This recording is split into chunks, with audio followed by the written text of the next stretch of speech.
Hi, everyone. I'm very excited to be here and talk to you about what we're doing here at Commerce Signals and how the integration of Placekey within our products is going to make our products all the more actionable.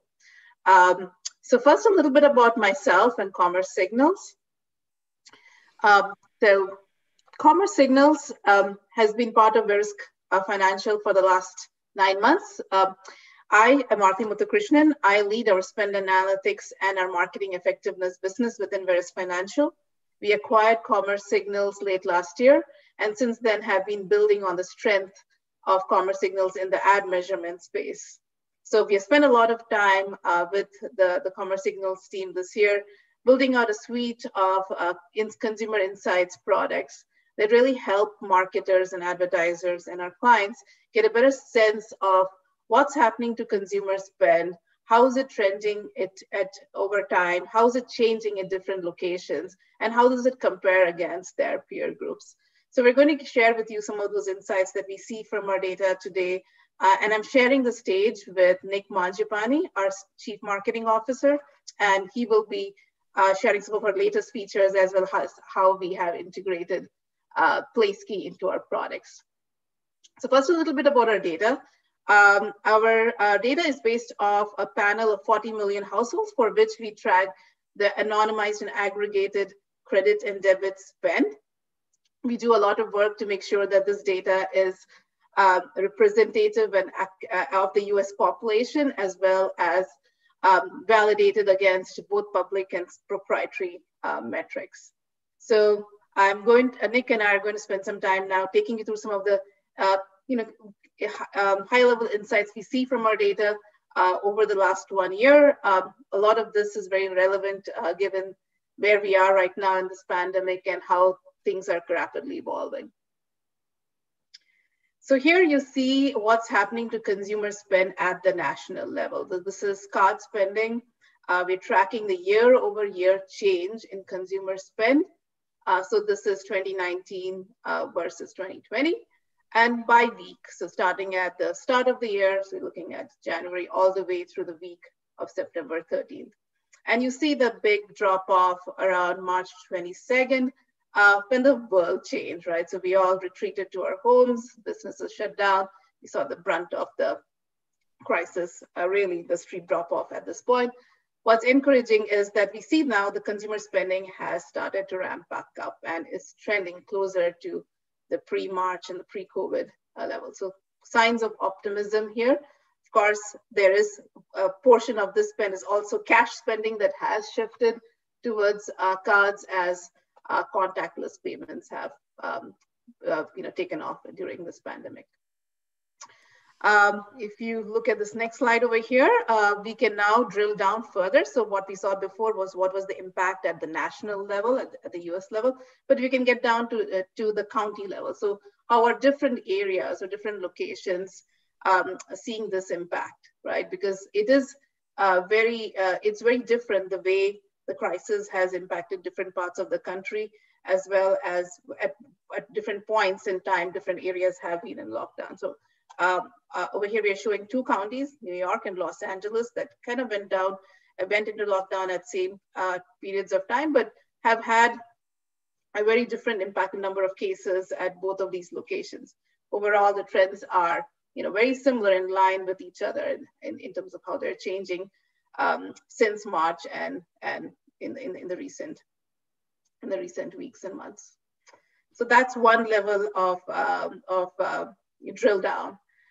And now moving forward, if you had to further disaggregate or dissect what is driving this change in spend, what categories are going up and what categories are on a decline, we can do that as well, right? So we're breaking up the same spend that you saw earlier that was at a national level, then at a county level, and now breaking that down further now into what are the different categories of spend. Here we have 26 categories. Again, looking at the year-over-year change of those categories last year versus this year by week.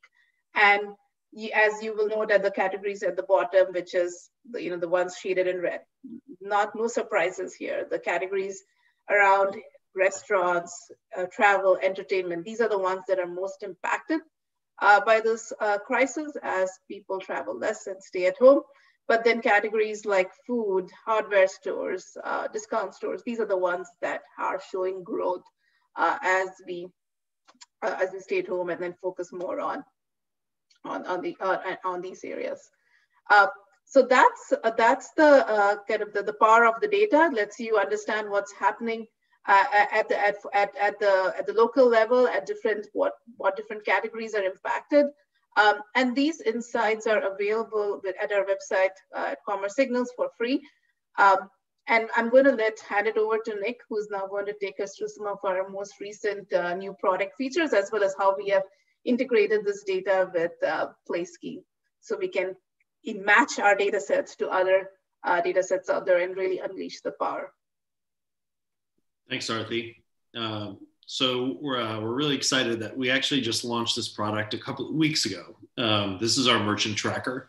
And what you're seeing here is just a screenshot from our online dashboard where you can actually get down to an individual store and county or even zip code level. And so what you're seeing here, I just, in this example, pulled up Best Buy for the week ending September 5th. And you can see Best Buy stores in Miami-Dade County are down 6% versus the previous year. And so what this enables you to do is track this on multiple levels. So you can see how brands are doing versus their category and versus their peers. You can see how online sales are growing versus on-premise sales in a restaurant or online sales for a retailer. And so you can see a lot of these really from, when you just look at restaurants as an example, there's really a tale of two worlds going on here where chain restaurants that are full service where you go in and sit down, they're still very much impacted by all the seating restrictions and capacity restrictions are broadly down still 30+%, where basically anywhere with a drive-through is doing better. And so quick serve restaurants are doing much better. And this is really where our integration with Placekey comes in. And so, yes, we have a dashboard and you can see this stuff very quickly. But we've always offered our data in data cubes or data files as well. And now with Placekey, we're able to append the Placekey, much like the demo that we saw in the first half an hour of today, where we're appending the Placekey to a location so that you can merge this with other data sets. So in this just illustrative example, you would get data on Macy's in Westchester County with the right Placekey for that Macy's. And here's another one for the Gap. And so you see the visual representation of that below. And we see this multiple times because in our data we're sharing online and offline as well as purchases versus returns or credits. So we were really excited about this. We think the timing is excellent, and we actually have this product. This is ready to go. So we're excited to see the ways in which folks start to use it. Some of those ways that we think in early conversations with companies are, one is clearly benchmarking versus local competition. So people use a lot of different ways to do this, but oftentimes market share and performance are done at a much higher level than down to a zip code. We also, there's a lot of broad analyses going on with COVID-19 impact this data. Some of our category data was recently used by the New York Fed, an analysis of how state reopenings helped or didn't consumer spending. We think it's also very useful for strategic planning, real estate decisions, and just basically anything we're allocating resources, whether that's at a marketing level, because I need to up my marketing in any given geography that's behind the competition, or just staffing and planning that way. So that's all we had in terms of presentation.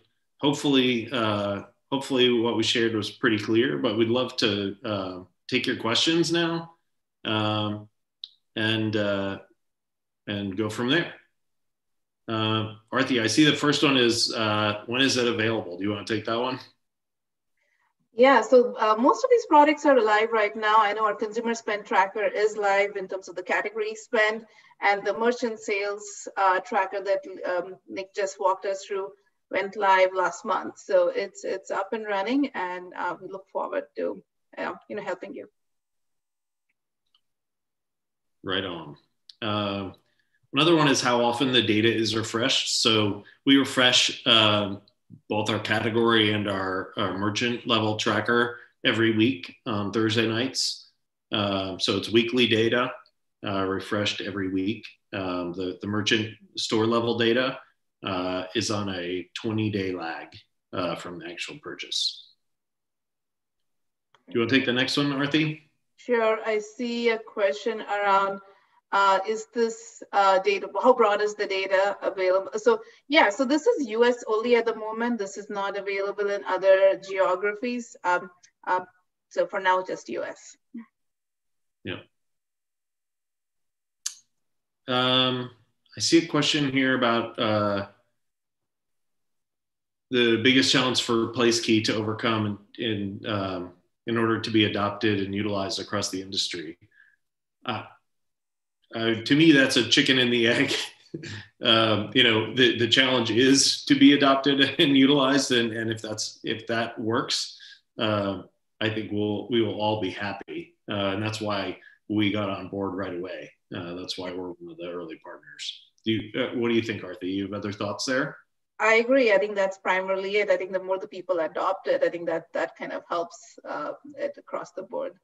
Yeah. I see a question around who are your main types of customers for this product. For now, it's primarily marketers, right, who have been focused on trying to understand what's happening as they open up their stores. So retailers and marketers who are opening multi-location chain stores who are trying to open up different locations, understand what is the impact of store opening given the crisis. But even like Nick was saying, the New York Fed was an interesting example of trying to understand what is the impact on local economies, right? So it's a mixed bag.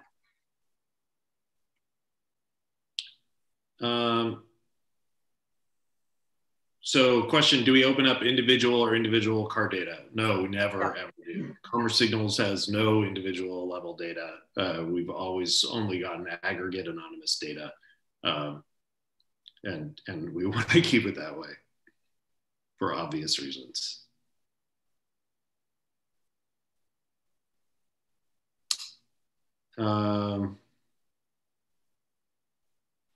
What else? Let's see if any other questions are coming through. I'm just gonna flip over to this slide because this is the one that usually gets a lot of attention and much more interesting slide than my last one with just a bunch of words.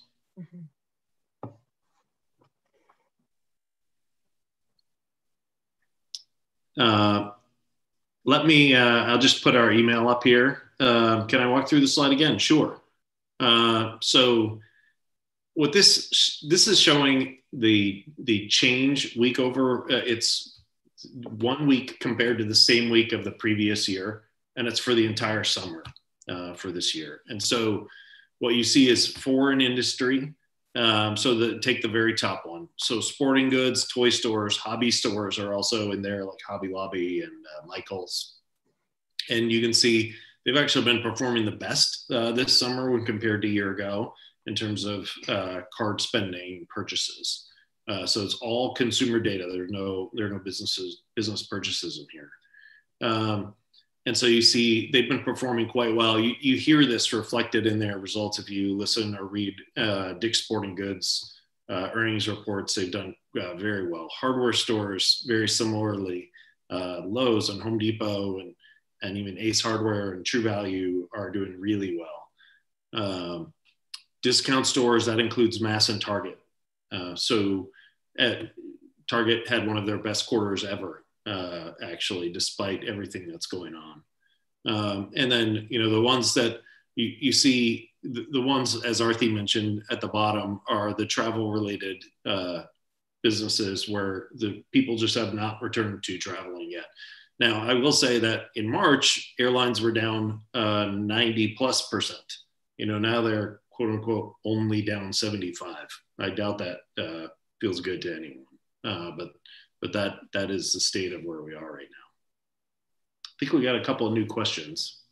Yep, I think that's a question around, are these actual or estimated for locations? So we would not have the actuals for a location because it's based on a panel. So these would be estimated. Correct. But we do, as Aarthi mentioned at the outset, we do compare to public and private data sources. So, we're checking to make sure that our extrapolations from our panel of 40 million are as accurate as we can make them. Yeah. And really the way to think about it is think of it as a data set that allows you to look at relative trends. So trends of a particular category or a particular location or a particular merchant in relation to others, so that it's all apples to apples and you're looking at you're benchmarking it. Yeah. There's one question about biases. Really, the only bias that I'm aware of is just knowing that since we don't capture cash, as people are shifting from cash to cards for in-store sales, you have to look at that with a grain of salt and say, well, that's probably as good as it could be, because it's hard to tell on any given retailer level. No one knows exactly what shift is going on from cash to cards. So I'd say for anything that's online where it's always cards anyway, those are going to be the closest to the pin, where in-store would be probably on the high end of the range for retail performance. I see a question around how are airline sales associated with geography? It depends on the geography or the location of the consumer buying, right? So if it's you as a consumer and where are you located, and it's telling you how is the airline spend for people in New York changing over time. That makes sense.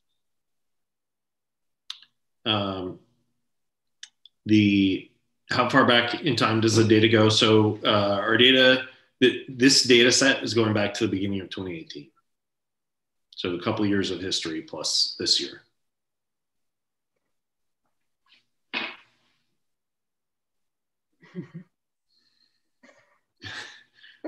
There's a question about patterns in real estate that's probably beyond my pay grade. I do not. But I think that's where the power of this data in connection to other data sets and with the right users can probably help get us those answers. I think we are here to give you the signals, and hopefully folks can connect these signals to other signals to get to those predictions. Very good. Hence the name Commerce Signals. Mm-hmm. It's around 40 million households. The size of the panel is a question around what's the size of the panel. It's around 40 million households for which we see a portion of the credit and debit set.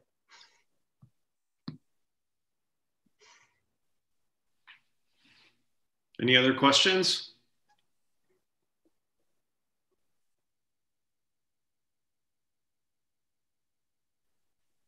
Well, we invite anyone and everyone to email us at info@commercesignals.com. And we'd love to talk to you one-on-one about additional questions or how you might be able to match up our data using Placekey with your own data sets for your own analysis. Yep. Thank you, everyone. Thanks for joining us today. Thank you. Bye-bye.